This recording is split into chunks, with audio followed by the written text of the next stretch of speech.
What's up, guys? So I just got this new camera, the Hasselblad X1D, and so I figured, hey, this is kind of a good opportunity to get out and do some shooting. And Sally is out here doing some shooting right now with the A7RIII, and a really cool video upcoming for that one behind the scenes. But I figured, hey, let's take this camera, let's do a little behind the scenes of it, see what it can do. I'll give you some side-by-side shots. I mean, this is a camera, let's say, that we've all already seen the reviews for, so not a big deal there. Plus, how much of us are honestly interested in a $9,000 camera? But I did want to take a look at this. I did want to give you kind of a rundown on it and really just kind of casually compare some of the images and see if there really is a difference that you can notice on these cameras. So let's get started. Check out the gear. I am shooting with this right here, the Hasselblad X1D. I've got a 90mm, which comes out to like a 71mm, and then I've got a 30mm right there. And Sally, right over there, she is shooting with the A7RIII and the 85mm and a 24-70. And so yeah, Mio over there is going to be doing her thing,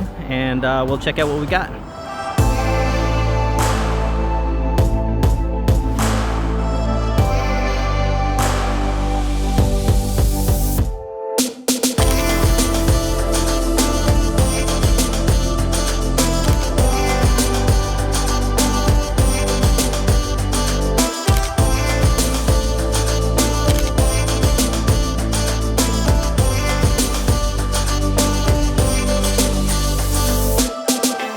So I already have two schools of thought on this camera. I mean, in one sense, it is amazing to be carrying around this medium format camera out here just in the middle of the street.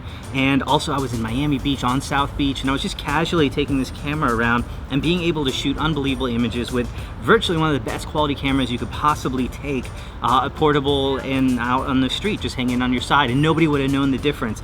But on the other side, I am out of the studio now.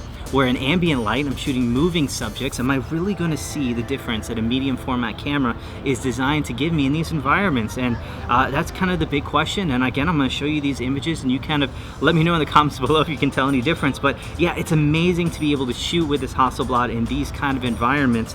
I'm just not too sure that I'm really going to notice. It's also not the easiest camera to shoot with. I mean, there's no continuous autofocus on this. It shoots less than 1 frame per second on most of my shots, and some of the buttons, I'll turn the dials and they won't work, and it's just every so often there's little bugs and errors, and the screen won't turn on, and the viewfinder, little things, and there's a lot of lag on the camera itself when you're turning it on. It just doesn't perform like I would expect a $10,000 camera to do.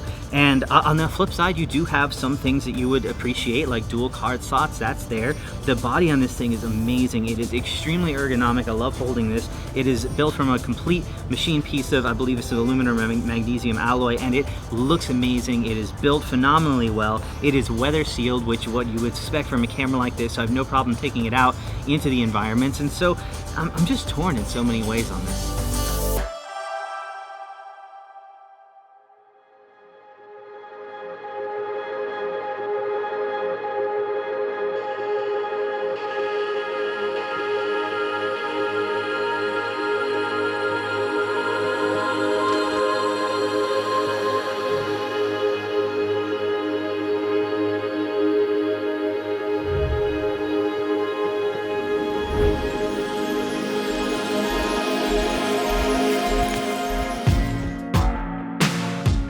So I don't want to get too technical here, because the entire purpose is really just to take the X1D out to a more natural environment and shoot it like I would my other mirrorless cameras. And overall, I will say I'm editing both of these in Lightroom, so keep that in mind. I'm not using Hasselblad's own software, which is what you probably want to use if you were just editing Hasselblad files.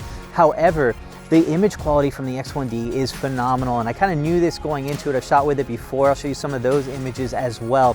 The image quality from this camera is absolutely amazing. When it hits it, you can zoom into 100% and those files look great, which is what you would expect from a medium format camera, because with that larger sensor, even zooming into 100% with those larger pixels, you're getting a lot more information on each pixel than you would on something like the A7RIII. So that is where it shines. However, I just wasn't getting the hit rate that I was on the A7RIII. There were a lot of pictures that were just slightly out of focus, or maybe I had too much motion on the shutter, because that shutter takes a long time to activate. when I thought I was going to click it, it didn't always click it at that moment. Sometimes it was a little delay. Sometimes I went to take my next shot immediately after and I had to wait that second. And so because of that response time, because of the weaknesses of the autofocus system, I just wasn't hitting them in that same type of moving and ambient environment like I would on the A7R III. So that's kind of my take on it so far. And again, I don't want to get too much into that, but yeah, when you hit it on the X1D, there's something miraculous about that. And I think that people who are used to shooting Hasselblad cameras are really going to like that and notice it and get the same image quality and even be able to use some of their same lenses from those other cameras with adapters on the X1D. You are a little bit more limited with the mirrorless lens lineup that Hasselblad has. They really only have 4 choices right now, but that might grow over time. I mean, this is a really good first step. It gives us something that was never before thought possible. It's actually at a new price point for mirrorless cameras, which is great to see. I'm happy to see Hasselblad going on this. There's a lot to take away from this camera. That's amazing, but there's definitely still room to go to make a mirrorless camera with a medium format sensor that can really compete with cameras that are just easier to shoot with outside of the studio in environments like this with moving subjects and natural light. So I'm curious to see what they do in the future, but that's kind of my quick take on this. So that's a wrap. Thanks for watching, guys. I appreciate you doing that. Please like and subscribe. Hope you enjoyed this. I do have the raw files available to download from this and the A7R III, so you can download those below. I'm so excited for some of the shoots that we got coming up, some behind the scenes with Sally. So be sure to check that out. Check out the channel links below. And thank you guys for watching. I appreciate it.